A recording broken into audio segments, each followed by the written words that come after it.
I say what John Paul II said 50 years ago, and I know people probably say, Pope said this? If you're a Catholic, be a good one. If you're evangelical, be a good one. If you're a Protestant, be a good one. If you're a Muslim, be a good one. If you're a Jew, be a good one. If you're a Mormon, be a good one. That's what we need to do. If we follow our faiths, and I know they're very different, at least we have faith. I so enjoy here in New York, you have so many Orthodox Jews, and I sit down and they always want to talk about the Catholic faith. And I want to tell them, sometimes they don't even know their own faith, some of them. I love to share the beauty of their faith. And so I do think there's so much that we have in common. And, we as Catholics believe the true and easiest way to heaven is through being a solid Orthodox Catholic. But there's many ways.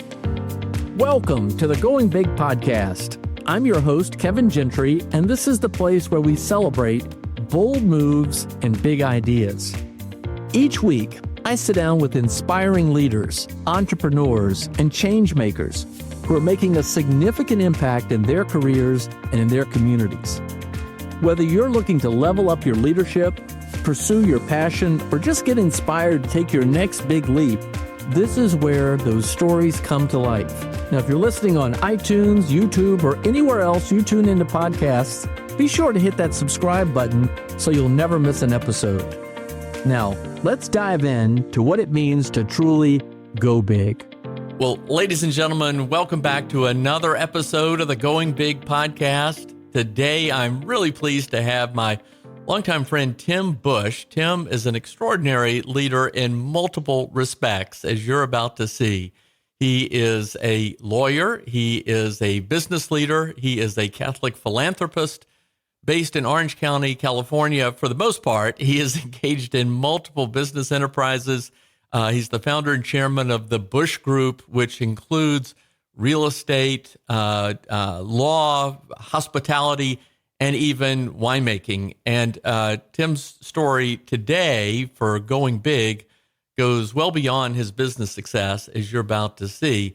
It also will touch on the tremendous generosity that he has shown. He and his wife, Steph, have made possible the Tim and Steph School of Business at the Catholic University of America in Washington, D.C., and have helped found and initiate so many important initiatives, the Magis Institute, the Napa Institute, both of which are focused on advancing faith and reason. And just in multiple ways, you'll see, from boardrooms to classrooms to vineyards.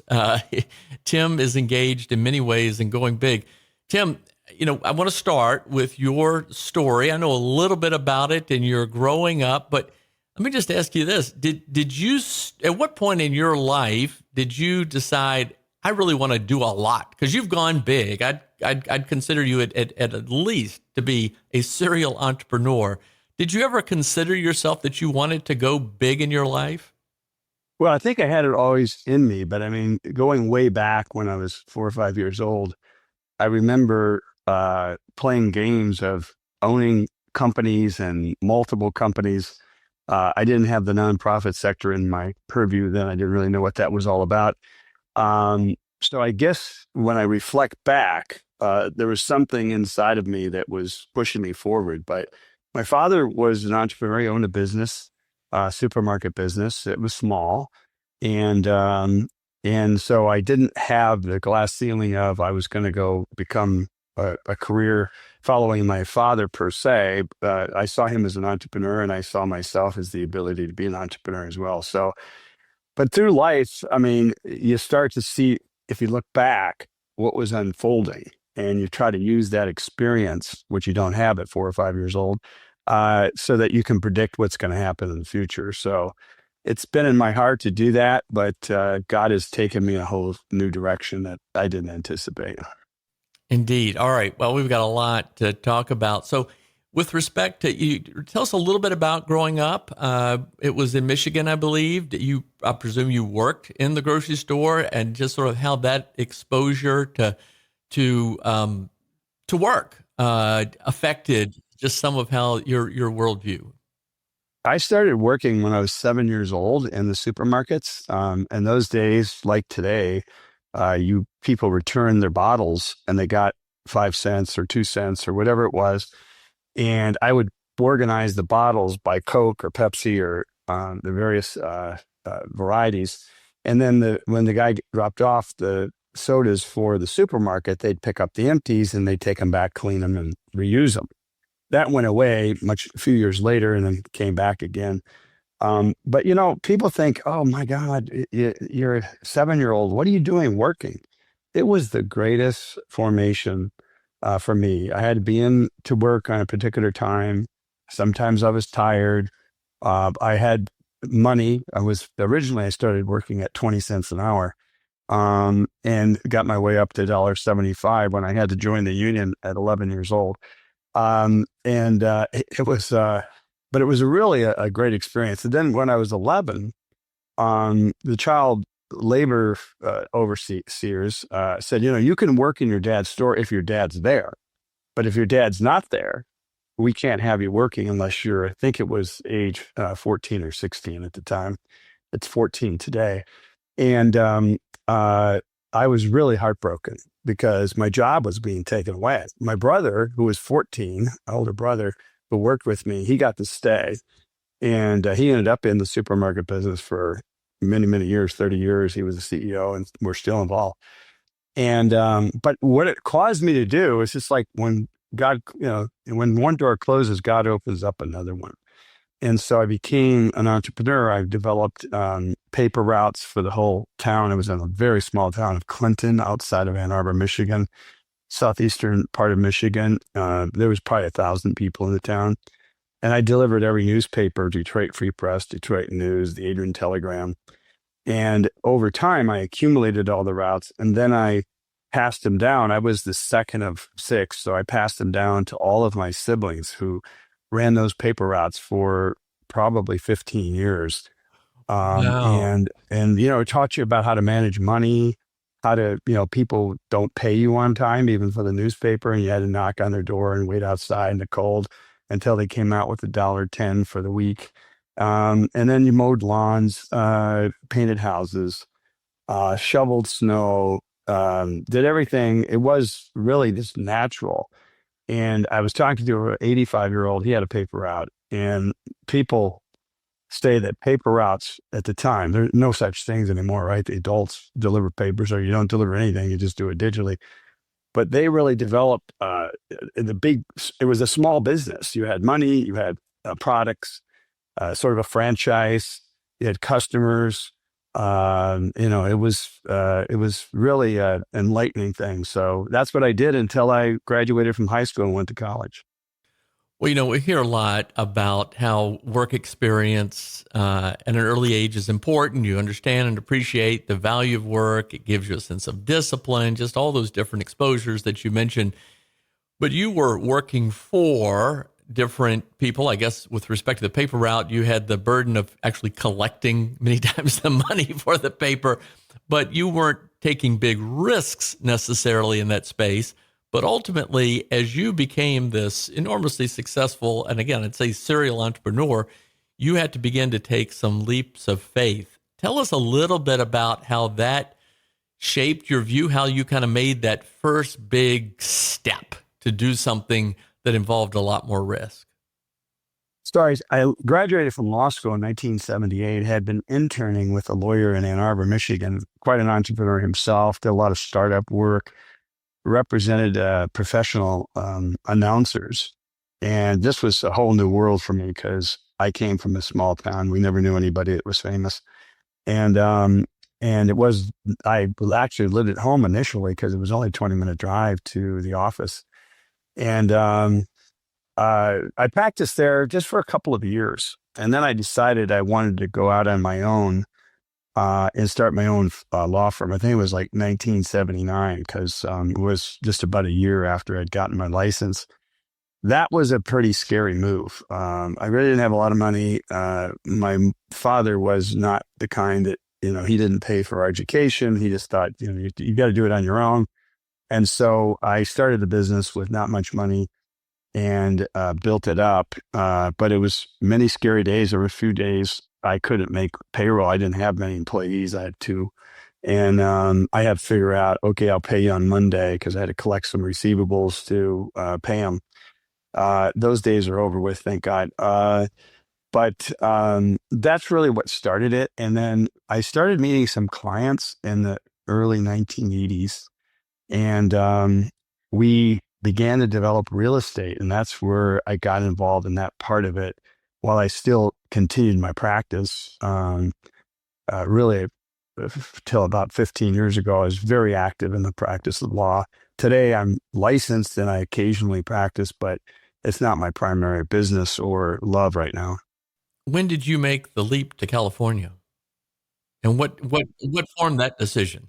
Yeah, that was a tough one, by the way. Yeah. I'd never been to California my entire life. So when I graduated from law school, everybody has a rich uncle, and I had one. He was my dad's brother, never been married, never had kids.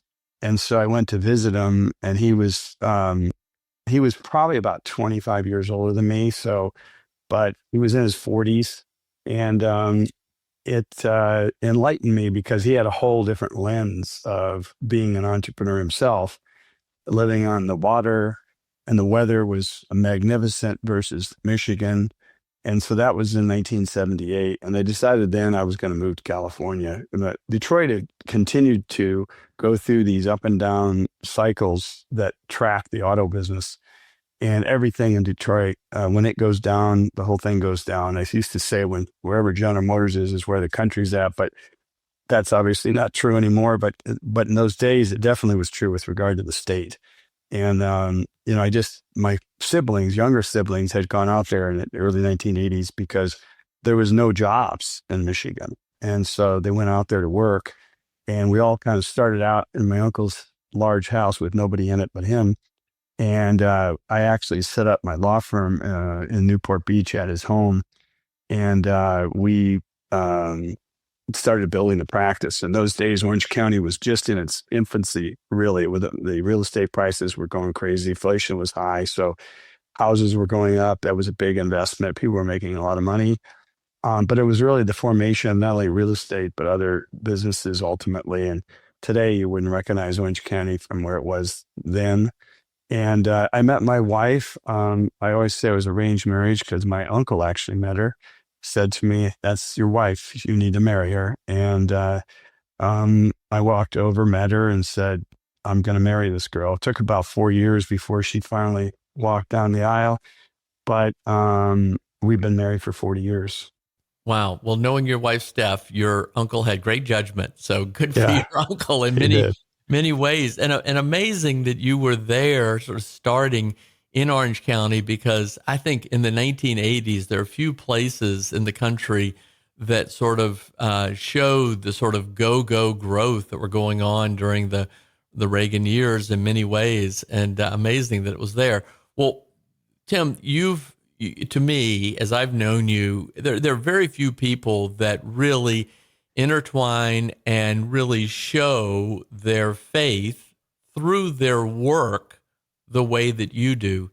Tell us about how that came about and how you sort of see the merger of your faith in everything that you do in your life, including your business life. Well, I was going way back. I was formed in Catholic school for about 6 years. Dominican nuns of Adrian, Michigan. And they were then the very conventional. It was late 50s, early 60s.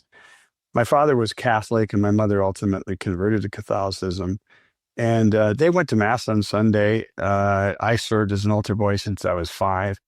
And I started going to Mass every day when I was 34th grade until I was in high school. But then fast forward, I heard of Tom Monahan, who lived in Ann Arbor. He had founded Domino's Pizza. He was a man of faith in his work.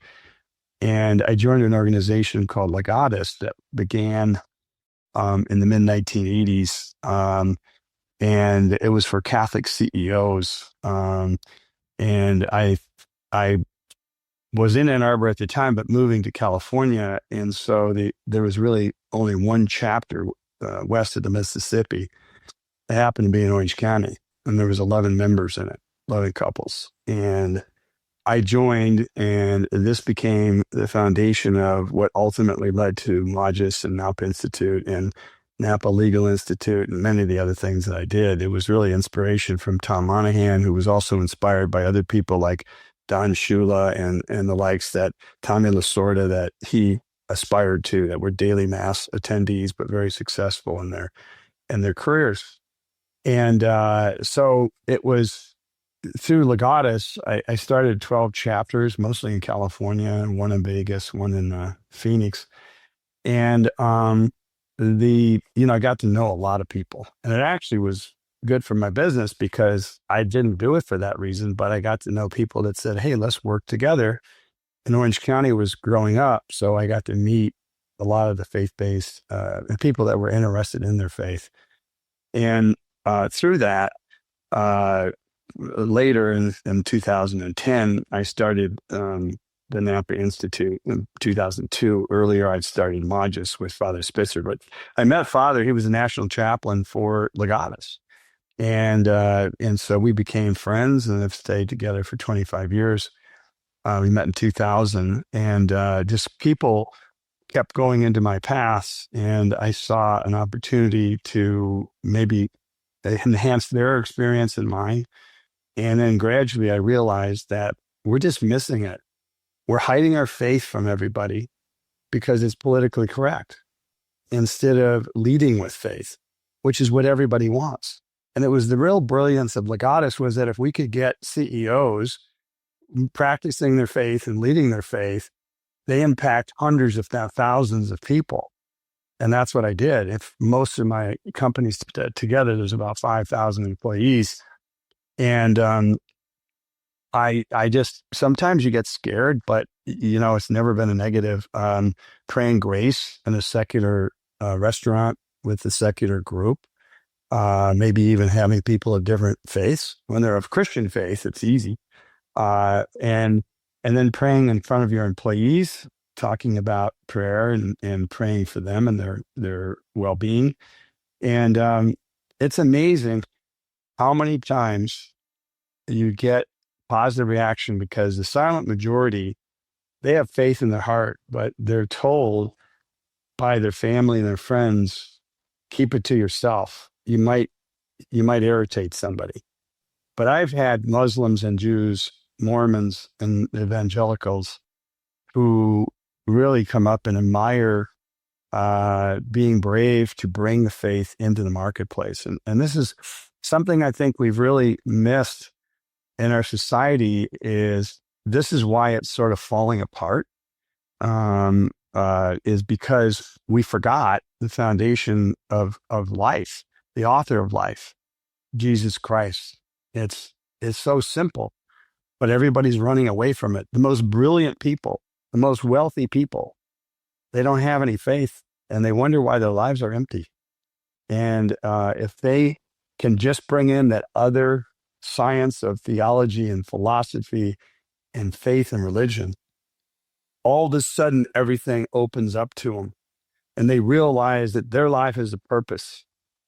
You can pretend that your life's a purpose, but unless you're co-creating with God, unless you're in communion with God, you're not co-creating. Everything good comes from God.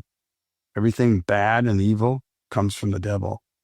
And it is not a game. It is not like Greek goddesses and this kind of thing. It's the real deal. And what we have to do as leaders is give everybody permission to talk about their faith. And it's enlightening. Today, Walmart, Apple, Microsoft, and I can go on. They all have Bible studies. We have a guy on the Busch School Board of Visitors that works in the artificial intelligence with Microsoft, who I think he's a Melkite as well, but he has a regular Catholic mass once a month at the Microsoft corporate headquarters in Redmond. So they may pretend to be woke, maybe for, political reasons, but inside the corporation, people that are your best people, your best employees, typically the people of faith. That's why they're good. They have their constitution is aligned with God and to avoid evil. So I really, if anybody takes anything out of this, don't hide your faith. Be who you are. You will be much more happy, and God will be more aligned with you, because if you deny God, why shouldn't he deny us? And that's in the Bible.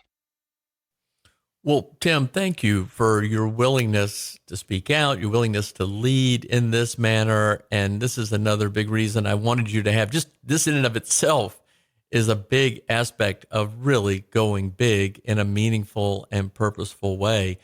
But I don't want to dig into that and some other aspects of it, because you do so many different things tied to your faith. Let's go a little bit deeper into your experience with Legatus and Tom Monahan, and how that has brought you to this point today of founding and helping to grow these very significant institutions, Magis and certainly the Napa Institute. Tell folks a little bit more about them, what your vision is for that, and then how all of this you help sort of grow and build this. Because I think everybody listening is looking not only for inspiration, but for ideas and insights from people like you who've done it in a way that they may think about doing something in a similar manner. I start with the Bible scripture, which if I was a bishop and I needed to put a Bible scripture on my insignia, which I don't, it would be Duc in Altum. Jesus said, put out into the deep. And, we're always doubting ourselves. Some of that comes from the devil.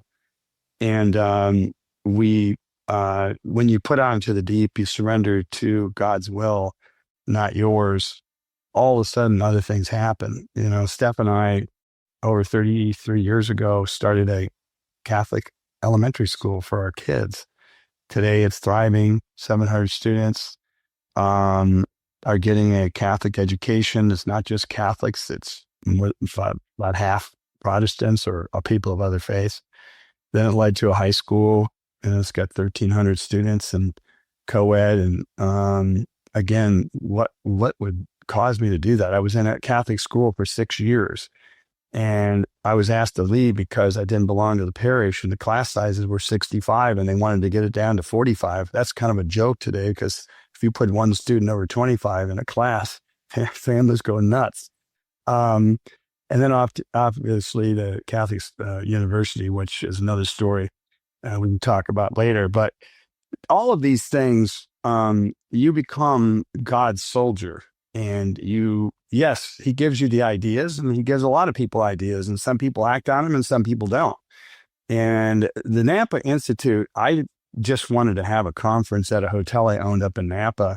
I thought it would be cool. I had a chapel, and the first year I got 150 people, and they came up to me and they were on fire. They were just so excited. They couldn't believe what they just experienced. I didn't even know what they were talking about. And I realized it was the Spirit telling me this is the beginning of something really big. And they told me this. They out of their voices. I go, no, it's not. This is just a conference. No. We got to do this every day. We got to take this and move it into something bigger. I don't know where they were coming from. I went home. I thought about it. I prayed about it. And then over time, over the last 15 years, Napa has events going on almost every day. This week, I have 4 events here in New York City. Last week, we're in Miami. So we've done a lot in that world. So the point is, I don't know where I'm going. Everybody goes, tell me where you're going. I don't know where I'm going. I don't know how I got here. I just keep moving forward. And I see now the Lord is giving me some vision. You got to put my church back together. We're not going to let society fail. And the way we succeed is we start by renewing the culture and then transforming the church. That's our tagline. And so I think Napa is going to be wrapping its arms around young people, young priests, religious sisters, successful, affluent business people, people of all walks of life, and bringing them into realizing that faith is everything. And God has put me in front of some of the most wealthy people in America, and I'm sure he'll put me in front of others. And the first thing I lead with is my faith, because that's the only reason I'm there. Why else am I there? And so I know it's very hard to get through that hard shell of people that have been successful. They resist it. They don't want it. They just want to go on the way they're going on. Why change? Because unless you do change, you're never going to have joy. You might have happiness for a minute, but you're never going to have true joy. And I'm not going to judge anybody about who's going to heaven and who's going to hell. That's entirely up to the Lord. But I sure think the path on a devout religious life is not a bad way to go, because it's very dangerous if you don't engage the Lord. You can get off track. Very few people can stay on track without faith. I'm not saying they aren't going to end up in heaven. I hope they do. The mercy of God is infinite. But we need help. There's people that are hurting out there, and sometimes they don't even know why. Well, Tim, I mean, my goodness, you really fit the spirit of going big, because you continue to just press yourself not only to think big, but to really have a big impact in the world in a meaningful way. In the book of Proverbs in the Bible, we're reminded that where there is no vision, the people perish. What is your vision for what you're doing? Is it to change the course of the country, of the world in which we live? What is your vision that guides you with the Napa Institute, the Magis Institute, even in the schools that you help develop? And then we'll come back to and get deeper into the Busch School of Business at Catholic University. What's your vision? A vision's about the only thing I can contribute to a lot of things we do. I didn't know this, but I found out through my kids and my father that I must have been dyslexic. And people that are dyslexic, we're not great readers. We're not great comprehenders. We're not great writers. That's why I love ChatGPT. I can tell ChatGPT my ideas, and it organizes them in a fashion that people can understand. But we do have an imagination, and I didn't realize this when I was a young child. I just thought everybody had an imagination, and that was my secret. Charles Koch always says his secret was math, and my secret was my imagination. I could see things people just never saw, and it was hard for me to explain it to them because they didn't know what I was talking about. And so I think I do see this vision that society is basically good. And just as you can lose freedom in one generation, you can regain freedom and faith in one generation. And I believe, I'm 70 years old. Most people would be hanging it up right now. God's given me health. He's given me energy. He's given me excitement.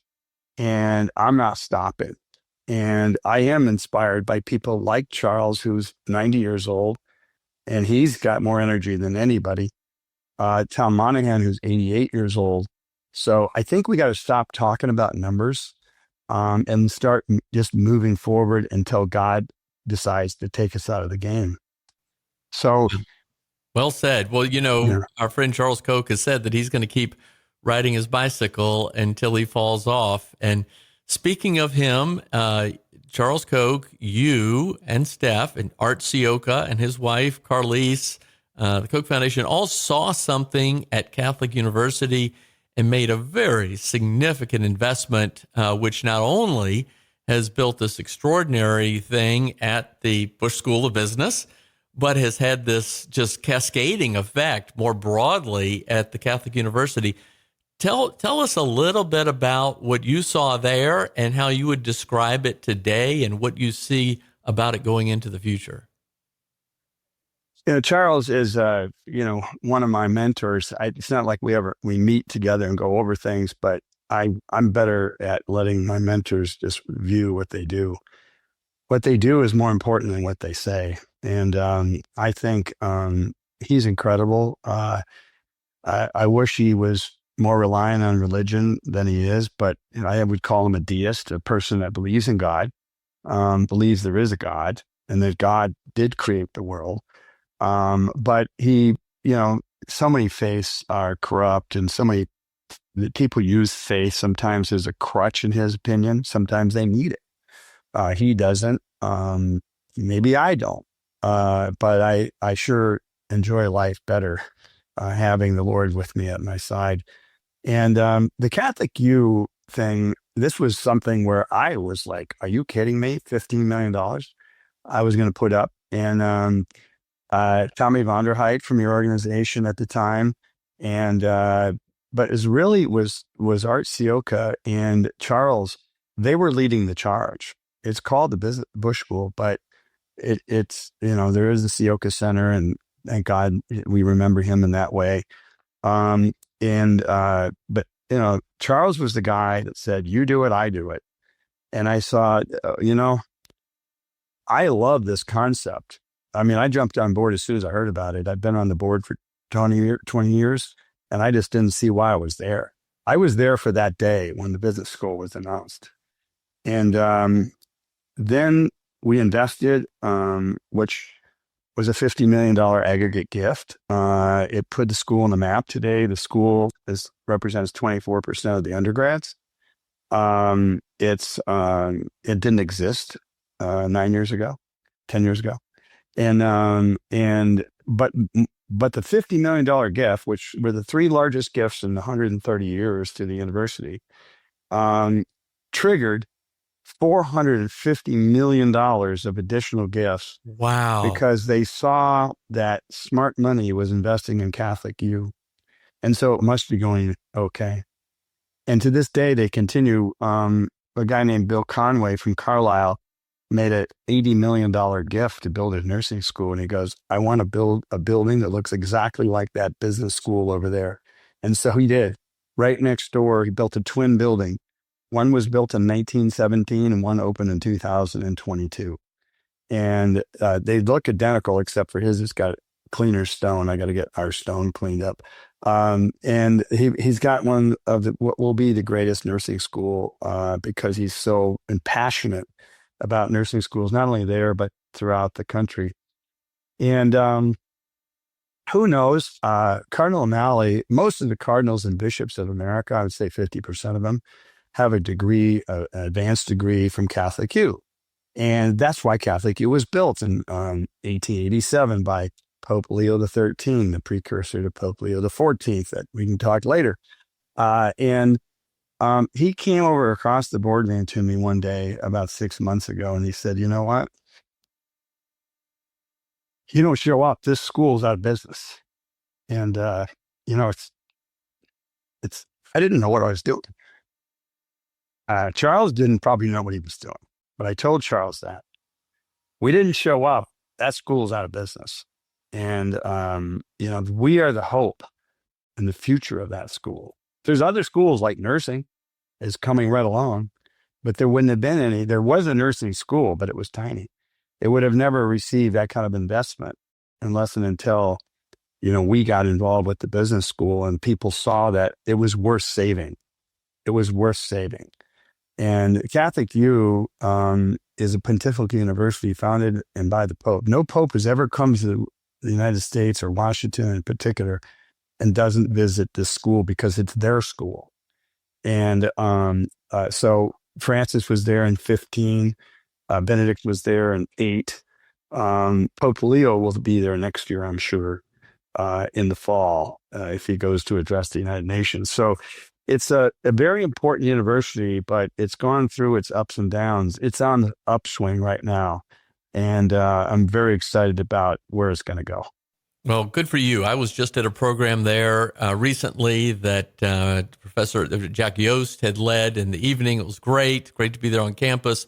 And of course, Andreas Whitmer does extraordinary work as part of the Sioka Center for Principled Entrepreneurship.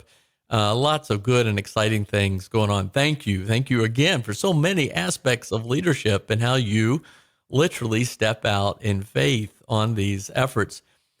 Tim, you just touched on a number of things. You have obviously concerns about the nature of society today and where things are headed, and you're stepping forward again in leadership. You're thinking big, you're going big.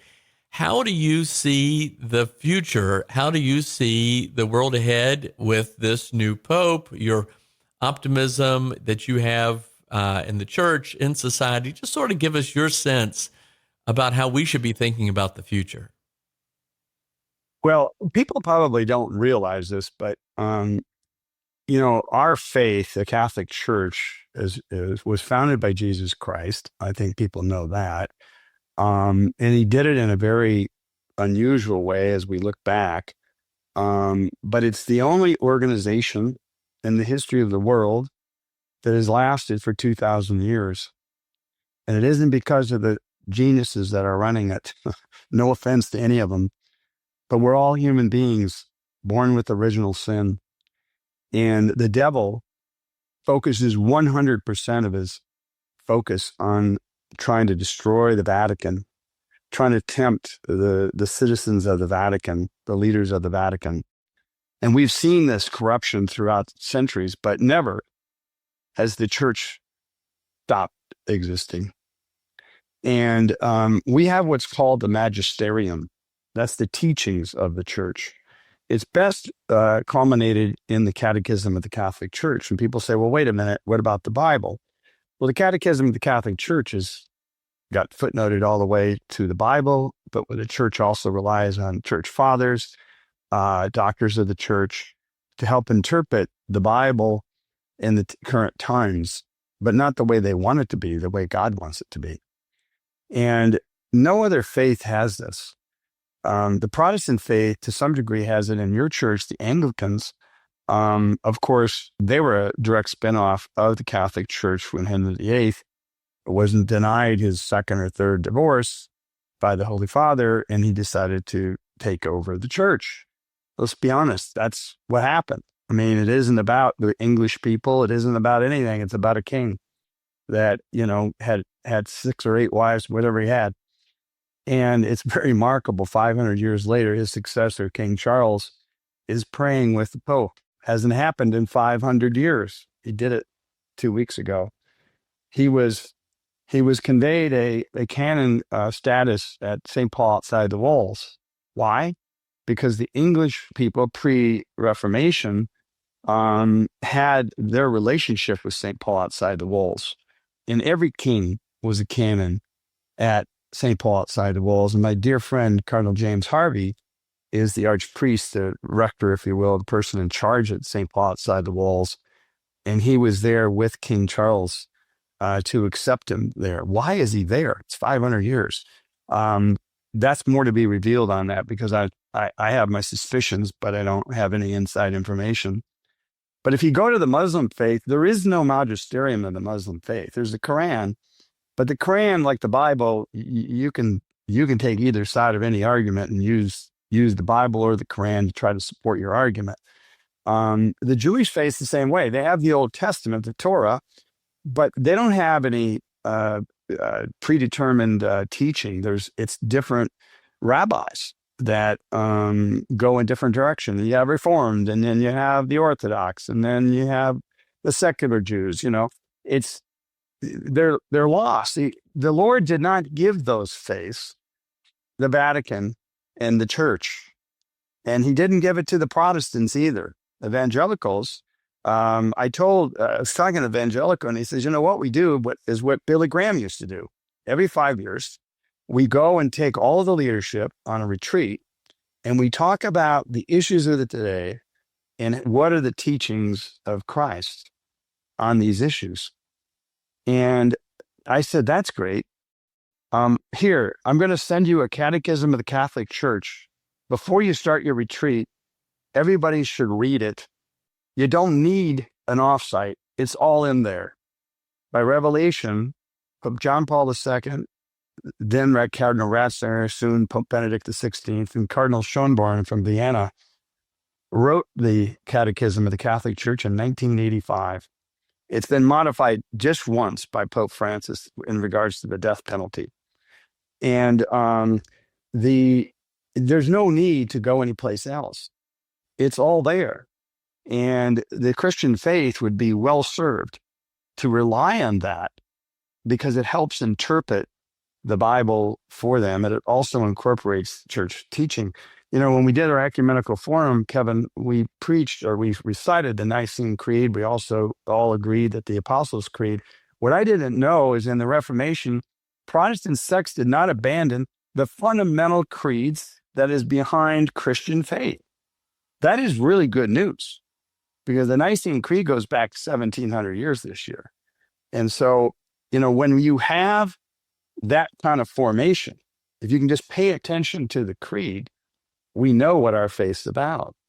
But then what happens is what's happened, unfortunately, with the Protestant faith is that each pastor and some bishops have decided to recreate the teachings of the Christian faith. We see this in the German Catholic Church. They're trying to do a synod on synodality within the German faith and trying to create their own magisterium. This is wrong. It needs to be shut down immediately, and it needs to be left where the Lord put it. He gave the keys to Peter. He didn't give them to John. He gave them to Peter. And Pope Leo is a direct successor of Peter without interruption. No heresy is going to convince me or anybody else otherwise. This is a direct successorship. And I'll just close as a long answer. I had the privilege of knowing Reverend Schuler in the final days of his life. And he was really behind Fulton Sheen. He became the biggest televangelist and ran an operation out of one church that was bigger than the whole Diocese of Orange where he was resident. And when I bought, on behalf of the Diocese of Orange, the Crystal Cathedral, I got to interface with him. And I realized he got it. He said, "You are my bishop," to the Bishop of Orange. "You are the successor of Peter. The Church of Peter is here to get my life's work. It's not going to my kids. It's going to the Church of Peter." I couldn't be happier. I never saw this coming. And he would have converted to Catholicism, but his family didn't want him to. And I get it. It would look like a scandal in the Presbyterian and the Protestant world. It wouldn't have been, but it would have looked like it. And he had tears coming down his eyes when I asked him, "Would you become Catholic?" And he said, "Could I?" I said, "Of course you can." And then that was the last I ever saw of him. They took him away from me. But I'm certain he and his wife, they died on the Triduum. One died 1 year and Reverend Schuler died the next year. That's a big sign in the church. Very famous people die on the Triduum, Good Friday, Holy Saturday, or Easter Sunday. Mother Angelica, who founded EWTN, died on Easter Sunday. So it's just that's the way it works. Wow. Tim, this has been a really, really interesting conversation. As I said at the beginning, you've really gone big in multiple ways, and thank you. I want to draw this to a close, and I want to draw it to a close by asking you really the same questions that I almost always ask others. The first is, now where you are in life, as you say, at age 70, looking back at a younger version of yourself, let's say 50 years ago, what would you tell that younger version today that you wish you'd known, that you might have done differently, so that for anyone listening, we might think about how we might consider how to live a life of real purpose and meaning? I go back to Duke and Altum. As much as I've accomplished, I can see that in many ways there could have been even bigger opportunities, that I was closed-minded, that I was scared. I'm so blessed to have two children that watch me. And they're doing maybe what I didn't get finished. And my son's 38 years old. My daughter's 36. They have 11 kids between them, which is Congratulations. a big accomplishment. And they're running the company. And my heart tells me, I should be there, but my brain tells me, get out of their way. Get out of their way. They have more tools, more resources, and they understand the vision. And they're going to build a business even bigger than I had it. And they're going to go through tough times. We've been through tough times in COVID and all that, but it'll make them better. And they are having a lot of fun. My son is in the midst of big trauma and this, that, and the other thing with people. And he says, I'm having fun. I'm cleaning things up. If we fix all this stuff, think what we're going to be able to do going forward. And that's really the attitude. So look at you. None of us are perfect, and we can't let perfect get in the way of good. I love that saying. There's so many times we're trying to make everything perfect, and if it's not exactly the way we want it, we're not doing it. That's the work of the devil. You got to compromise with people. And in the end, the truth will prevail. But you can't fight with people. Unity. My goal, that we should all be one. Let's bring everybody back together. There's no reason for us to be apart. We have more division within the Catholics than we have with many of our Protestant friends. So why don't we just bring everybody back together? So I think, could I do a couple things better? Sure. But there's a lot of things that I've done that I never had in my mind of doing. And I think I spent an hour and a half praying, going to mass, saying the rosary, praying the rosary, talking to my guardian angel, things that people probably think are childish, but that's what makes me happen. I do it every day.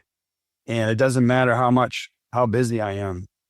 You don't put that aside, because once you do that, you're the devil's prey, and he will take you because he wants to knock people like me off the ladder. Because if he does, he takes thousands with him, and he's not going to do it to me. Wow. Well, Tim, here's the final question, and it's very, in ways, similar, but for anyone listening around the world, Catholics, non-Catholics, Christians, practicing Christians, seekers, agnostics, those of a different religion, you and I, we're about to celebrate Christmas, it's the Advent. What would you say to anyone listening about just how in their life they might go big in a way that they could live a life of purpose and meaning and contribution to others in many ways that you've described throughout this conversation? I say what John Paul II said 50 years ago, and I know people probably say, Pope said this? If you're a Catholic, be a good one. If you're evangelical, be a good one. If you're a Protestant, be a good one. If you're a Muslim, be a good one. If you're a Jew, be a good one. If you're a Mormon, be a good one. That's what we need to do. If we follow our faith, and I know they're very different, at least we have faith. I so enjoy here in New York, we have so many Orthodox Jews, and I sit down and they always want to talk about the Catholic faith. And I want to tell them, sometimes they don't even know their own faith, some of them. I love to share the beauty of their faith. And so I do think there's so much that we have in common. And, we as Catholics believe the true and easiest way to heaven is through being a solid Orthodox Catholic. But there's many ways. God is a God of mercy and love. And he doesn't have a checklist up there and saying, I gotcha, you're going to hell. That isn't a God that is our God of Abraham, Isaac, and Jacob. That God is merciful. And he's even going to be merciful to people that never knew Jesus Christ. I know this is a scandal for some Protestants, but it's true. How could he deny entry into somebody in outer Mongolia that has never even heard of Jesus Christ? He's going to judge them on the life that they lived within the parameters that they were given. And this is the teachings of the Roman Catholic Church. We do not teach the only way to God is Catholicism. We don't teach that. We say the best way to God is through Catholicism, but there are many ways, and God will be there with us. So I tell everybody, embrace your faith. And if you don't have one, get one, because you're going to have a lot easier road to go with Jesus on your side, with the Lord on your side, with God on your side. Tim Busch, what a great pleasure and honor to be with you today. Thank you for your continuing dedication and leadership and the way you inspire others. Peace be with you, brother. Thank you so much for joining us today. Thank you, Kevin. Thank you. Thanks for tuning in to the Going Big podcast. I hope today's conversation left you feeling energized and ready to tackle your biggest goals. Don't forget to subscribe and leave us a review on iTunes, YouTube, or wherever you listen to podcasts. It really helps spread the word, and it gets these inspiring stories out to more people. You can also find more content, resources, and updates at our website, goingbigpodcast.com. Remember, the only limits are the ones you don't challenge, the limits that you impose on yourself. Keep pushing, keep growing, and above all, keep going big. See you next time on the Going Big podcast.